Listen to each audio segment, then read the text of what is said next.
rail plan, the Transport Secretary, Grant Shapps, joining us from Salford. Mr Shapps, good to see you this morning. Morning.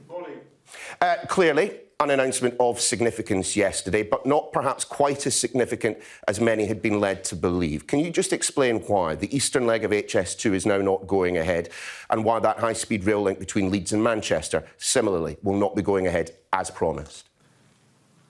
Well, that's just not accurate reporting, actually. This is a £96 billion package. It's the first time spending that sort of money. It's being called a robbery. £96 billion package. It does include 3 new high-speed lines. That's from Crewe to Manchester, from Warrington across to the west of Yorkshire, and a new line from Birmingham to Nottingham and Derby. So there are 3 new sections of high-speed line. There are nearly 400 miles of electrification of line, lots of other upgrades, including digital signalling.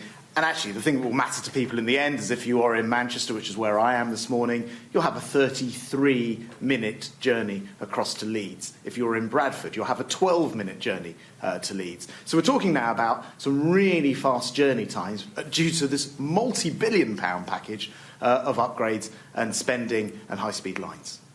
I mean, I might be forgetting things, but the Prime Minister, to my recollection, stood in Manchester next to a train and said, I'm going to deliver on my commitment to that vision with a pledge to fund the Leeds to Manchester route. You yourself, at a policy exchange event 6 months ago, said, we are going to complete HS2 and include HS2 on the eastern leg to Leeds. Those were both promises made by you and the Prime Minister. Those promises have not been fulfilled. Why not?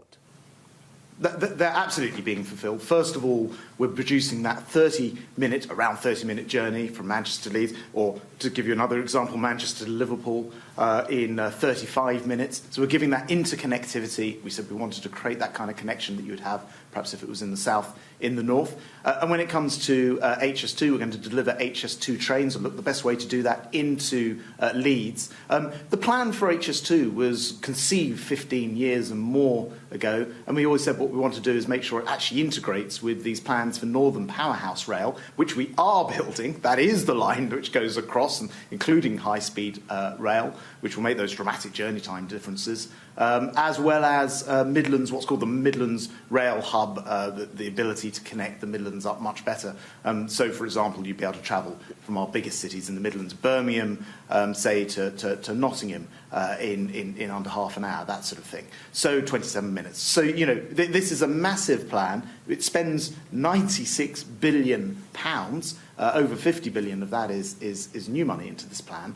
And so everywhere, no matter where you are, you're going to get, as good or better journey times nearly everywhere across the Midlands and North. It's really actually great news. Minister, and you are very free to argue that point. And you're very free to argue that point. But the level of cognitive dissonance on display this morning is nothing if not impressive. Did or did not the Prime Minister say to the Commons this year, I can certainly confirm that we're going to develop the eastern leg as well as the whole of HS2?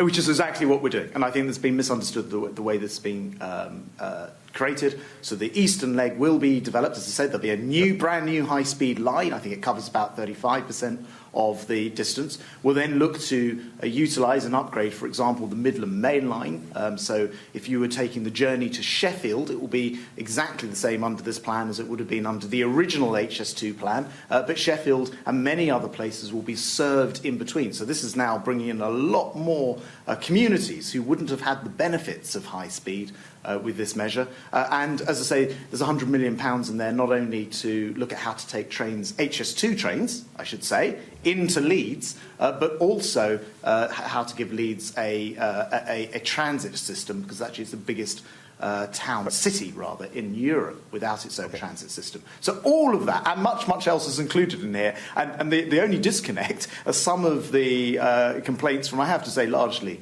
Labour leaders who are completely misleading people, because when they actually look at the list of journey times, what their residents will see is they'll be able to get around a lot faster from virtually every place to virtually every place. I have to say, I think the idea that it's only Labour leaders that have been criticising this is similarly wide of the mark, Minister. Hugh Merriman, your colleague from the Conservative Party who chairs the Transport Select Committee, accused the Prime Minister of selling perpetual sunlight and then leaving it to others to explain the arrival of moonlight. Robbie Moore, another 2019 Tory intake MP, he said that the region has been left completely shortchanged. Ministers need to do much, much more. Kevin Hollinrake said that Bradford will be paying an economic price for generations. Sir Edward Lee now describing HS2 as a white elephant now without a leg. I mean, these are colleagues of yours within the Conservative Party. I can list regional mayors as well, all of whom say that this plan is a retrograde step. Name me a city in the north that is welcoming the changes to the plans. Right. First of all, a lot of the names you mentioned, Sir Ed Lee, for example, have been long-term opponents of HS2. So, you know, there are people who you're quoting and only partially quoting, because in each of those cases they also went on to welcome different aspects. The thing about rail is, you know, if the train service doesn't come to your community, then quite rightly you will always speak up about it. But, for example, that quote about Bradford is simply wrong. A 12-minute journey to go from Bradford to Leeds. 12 minutes. This connects these two great northern cities up in a way that, you know, even towns in the south are not connected up. This is far better. In terms of mayors, challenge to... Let me just finish answering your question. Let me just... Hold on. Let me answer your last question before we go on to the next one. And said it was a betrayal. Let me answer your last question. You asked me the last question. Let me answer it. Name you some mayors. You said you gave me the challenge. Yes, I was with Andy Street yesterday. Birmingham, a big winner in this. Nottingham, a big winner. Derby does very well. Anything north of that? Mayors yes, of course, Ben Houchen, who I spoke to yesterday about this. HS2, fantastic. According to Ben Houchen, is now a waste of money and should be scrapped. Billions of pounds. Ben Houchen was never in favour of HS2. It never was going to run to Tees Valley. But what he massively welcomes, and I don't think we've even discussed yet, is the billions of pounds of upgrades to the East Coast Main Line, things like the digitisation of signalling, which will mean that those journey times anywhere up the East Coast, even into Scotland, will be massively improved by this investment. And really, the only disconnect here is £96 billion being spent, virtually every area receiving as good or better service than would have been under the original plans, and then anyone really saying, oh, we don't get anything out of this. It's simply not true. You know, Manchester to Leeds, 33 minutes. I mean, that is a huge improvement from where we are. You know, Manchester to Liverpool, 35 minutes. These are massive improvements from where we are at the moment, and they complete a northern powerhouse rail, which includes high-speed lines. Just to reiterate, though, Newcastle not supporting it, Liverpool not supporting it, Leeds, Manchester, Sheffield, Bradford, as I just quoted, none of them are particularly happy with this. I mean, I was speaking last night to the editor of the Yorkshire Post, who actually had carried an article by the Prime Minister yesterday morning. I just don't believe that you understand the depth of anger that exists this morning about another U-turn by this government. He told me this is a betrayal of the North as severe as Mrs Thatcher's decimation of northern industry in the 1980s. Well, look, I mean, if you are in Newcastle, then be aware that rather than it taking 81 minutes, so an hour and 21, it will take an hour and a quarter to get from, say, Newcastle to Leeds, and that's without taking into account the massive advantages of the electrifications further south as well, and the digitisation. So this will have been the only time in history where massively improving everybody's rail services would have been counted as a betrayal. It's a strange approach, but if you live in those areas, I urge you to download the integrated rail plan rather than listening to what these people are saying. Download the integrated rail plan. Pages 18 and 19 will list your town or city, and it will show the speed of improvement for the journey that you'll now be getting. And if you still feel betrayed by being able to get to other places much, much quicker, then you probably will agree with whoever said that. Otherwise, you'll probably be grateful and happy that you can get around much, much faster because of this enormous investment. The problem, though, with what you have just said about ignoring these people, you know, the reason it's difficult for people to ignore them is because they've elected them. But just on the point of increased speed, the Prime Minister said yesterday, in virtually every station along the line, it's either faster or the same. Your own document lists 28 routes. By my counting, 5 have faster journey times under the new plan, 4 have the same times, 19 have worse times. 5 of those are within 10%, so you could say that they're similar. So just in terms of the assertion that everyone along this line will be seeing speedier travel, I mean, that's just a lie. I don't recognise your figures. I've got 2 pages here. You can see I've torn them out of the report.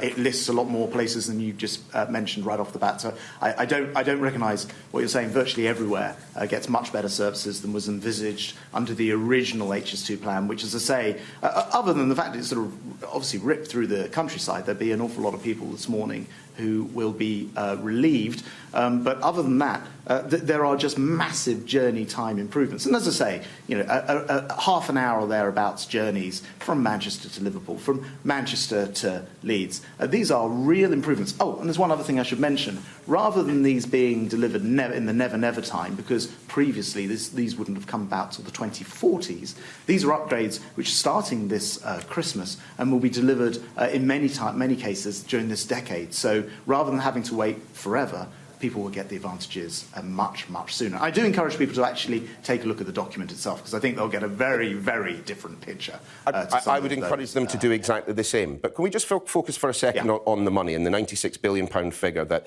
understandably you're pretty pleased of? Isn't the truth of that 42 billion of that has already been allocated for HS2 from London to Birmingham Crewe? So actually the additional funds that we're talking about here are roughly in the region of 54 billion. I think you'd accept that.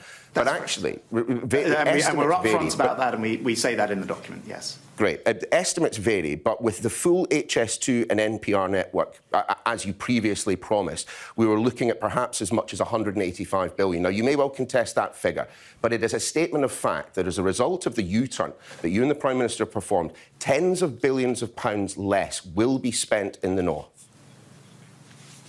There was never a figure of 185, but I do, broadly speaking, accept that if you were to just do everything that everybody has ever mentioned, it would come to about 185 billion. Clearly would not be affordable in terms of other priorities for the country, and whether you'd have to take that out of health or education or welfare or something else, it clearly could never have been delivered at 185 billion pounds. And I just want to repeat the central argument here.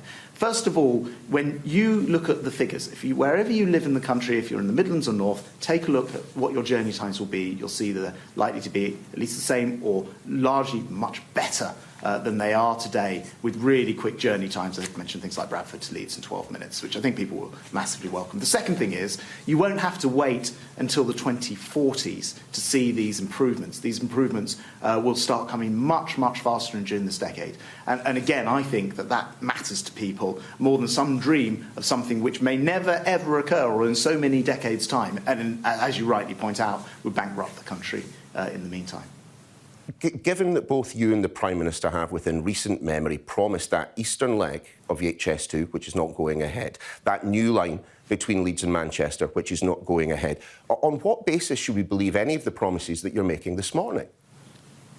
OK, so we are building, just to correct you again, we are building more HS2 line on the eastern leg, so from Birmingham eastwards towards Nottingham to Derby. By the way, unlike the original plans, it will actually go town centre to town centre, so those are more journeys that dramatically speed up. They're actually faster between Birmingham and Nottingham, Birmingham, than you would have had under the original plans. And then with the upgrades that we're doing, the Midland Main Line, all across the East Coast, the journey times to many of the locations are identical to the ones that we would have had with sort of full-fat HS2, if you like, so Sheffield, for example, in about the same time. And then we are, in this plan, going to be looking at studying how to get those HS2 trains into Leeds. So I think you're rather overselling that disappearing. That is still there. And we're going to do all of this much sooner, 10, 15 years sooner than the original plan would have delivered. So if you are a rail user and you are hearing this argument, don't take my word for it, don't take your word for it, go and look at the document, go and look at the journey times, and you'll see the massive improvements which are being provided. Minister, always good to have you on the programme. Thanks for your time. Likewise. Thanks. Now, to return to our top story, representatives of all 18